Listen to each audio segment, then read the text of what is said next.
This is Elliot and Jose coming to you from Dreamland Comics in Schaumburg, Illinois on the Comic Culture Warrior video channel. Captain America Reborn left us a bit wanting. What did Comic Book Club have to say about Captain America Reborn? I have no idea what Comic Book Club said about Captain America Reborn. I don't watch Comic Book Club. I watch them like maybe once or twice. Not that I don't care about them or I don't want to watch them. Just I just don't have the time to watch all that stuff. But Blackest Night #3 was kind of the opposite because it was the exact opposite. Yeah, because remember we were having the issue with the first two issues of Blackest Night. Well, the first issue we had issues with it, but it wasn't because that it was decompressions. It was because of what was happening. It was a lot of setup, a lot of setup. Second issue we were kind of complaining about because it's like, all right, already, come even on, more setup, right? Turn this to Secret Invasion. But then things really started happening like halfway through issue number 2. And then the third issue, finally, I shouldn't say finally, stuff is actually happening in this third issue. This third issue, actually, a lot of stuff happens. Yes, a lot of stuff is going on. It's kind of... So it is the exact opposite of Captain America Reborn. The poo-poo's hitting the fan. Yeah. And if you're thinking of Blackest Night as kind of like just a horror movie with superheroes in it, this is where the deaths are going to keep going, and they're feeling more personal. They're getting more and more personal. And this is going to be a bit of a spoiler-laden review. So if you haven't read Blackest Night 3 yet, we recommend stop and come back when you do, okay? All right. So if you're still watching, it's because you've read it. Now, the story opens with Jason and Jenny, the new Firestorm. For those who don't know, I mean, I just got caught up with Firestorm myself after his debut a couple years ago. These are this was the guy who was Firestorm in the last series. In the last series, the one that my buddy Dan Jolly and Chris Cross were creating. But Jason and his girlfriend Jennifer are discussing kind of their future. And I should have seen it coming. I know, I should have too. Because when these two characters start thinking about the future, when characters start thinking about their futures in a horror movie, that means there is no future. Because then we get back into the whole confrontation between Green Lantern, the Flash, the resurrected elongated man, Sue Dibney, the Hawks. You have this whole battle between the Black Lanterns and the Flash and Green Lantern. And you're thinking, what I do like is how the heroes are really thinking, okay? They're thinking, they're reacting. Of course, the Barry Allen is a pretty smart dude. What's the first thing he thinks he's going to try? Take one of the rings off a Black Lantern and see what happens. That's pretty smart, actually. Doesn't work, but at least he's trying something. After doing that, we get introduced to the next most intelligent person in the DCU, which is Ray Palmer, who comes back. The Atom comes back to join in the fray and gives us a little more exposition as to how the Black Lantern rings are put together. Yeah, like what they're made out of. And already halfway through, we're getting answers, finally. Exactly. I mean, I use that word finally again, but maybe it's just because we were talking about Loeb and Bendis books, and I always use that word because, well, actually I never say that because we never get anywhere with those books. I wish I could say the word finally, but yeah, we're already getting answers to stuff that we've been talking about the last couple of issues. Like, what is the deal with this? Right. Why is this like this and this? And already we're getting what happens when why can't you just take the Black Lantern rings off? Right. We know that in previous crossover books like Green Lantern, we find out that they regenerate, but we actually find out why they regenerate because the ring is actually a part of them. Correct. Right. And it's done quite rather well in the midst of the battle. So as the heroes are fighting and working things through, you're getting this information. It's not fight, sit down and talk for a while, which is what happens in a friggin' Bendis book all the time. So, and I also appreciate the fact that these are characters, again, they're heroes that are working through things, and they're showing why they are heroes. These are smart people figuring a problem. The thing about Jeff Johns, too, is that he's smart enough to give the heroes a complex enough problem for them to work through. And you, as the reader, are trying to work it through with the heroes. Mm-hmm. So that's really, I have to say again, Johns kind of has regained his footing right now with this story. You know, in the beginning, I was feeling kind of... I agree with that. I mean, we were bitching about Jeff Johns earlier this year, and he really stepped up the game with Green Lantern number 44. And ever since then, I'm still having problems with his Flash Rebirth. I have a lot of problems with that book. But as far as the Green Lantern books go, he has gotten his footing back, and I think he's doing a really good job right now. Then we flash back to Jason as Firestorm and seeing how he is going to play into these events. And he encounters Mara. And I think Mara is kind of becoming my favorite hero in this series so far, because Jeff Johns is actually doing something with her, and she's pretty badass. Yes, exactly. Which, if you... she was able to survive, like, 5 Black Lanterns in the last issue attacking her. They can make Mara cool, but they've never been able to do that with Aquaman.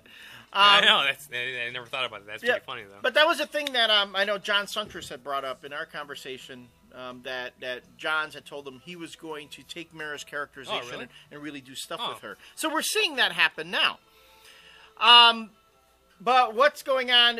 We get to see the payoff of something that was set up in the first issue of the Blackest Night mini, which is what can happen with all those corpses of villains that are in the Justice League headquarters. When I saw that panel, I was like, "Oh shit!" But anyway, well, speaking of oh shit, there was actually kind of an oh shit moment for me when I was reading this. I'm like, okay, so. Barry, Hal, and the Atom now are all getting their asses handed to the Black Lanterns. I'm like, then the Black Lantern goes to touch the Atom, and I'm like, oh. And then the next issue, I was like, oh shit, because the Indigo Lanterns finally show up, and I wasn't expecting that because they were in like Tales of the Corps in the Blackest Night, meaning there was like a story in there, and I'm like, I completely forgot about them, and I'm like, oh shit, finally, like. It's going to be balanced a little bit. Right, and a lot of the stuff that you can see that they've been setting up, you're getting the payoffs. Yeah, and I have to say that the way that the story was told, it's just like you flip the page and it's like half the splash. It was not even a splash page, it's like half the page. And it does make an impact, like, oh, finally. Yeah. And then, again, we see some of the balance being restored, and the only time you kind of hits a snag, the issue... is when we shouldn't call them the Indigo Lanterns. They're the Exposition Lanterns. Because then we get to hear the story about the creation of the lanterns and all the Spectrum again and yada, yada, yada. But again, this is finally...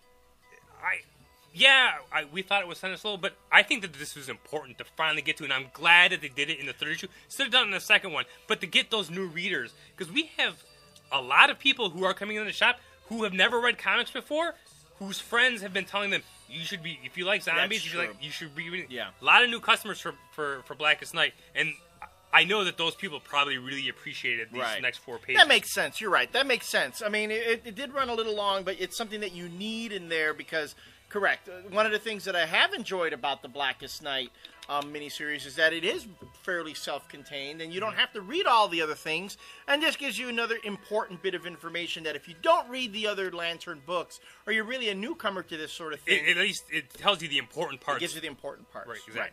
So you're right there. But then, right after that, there's really not a very long process of getting that information. They even do it like in a double splash.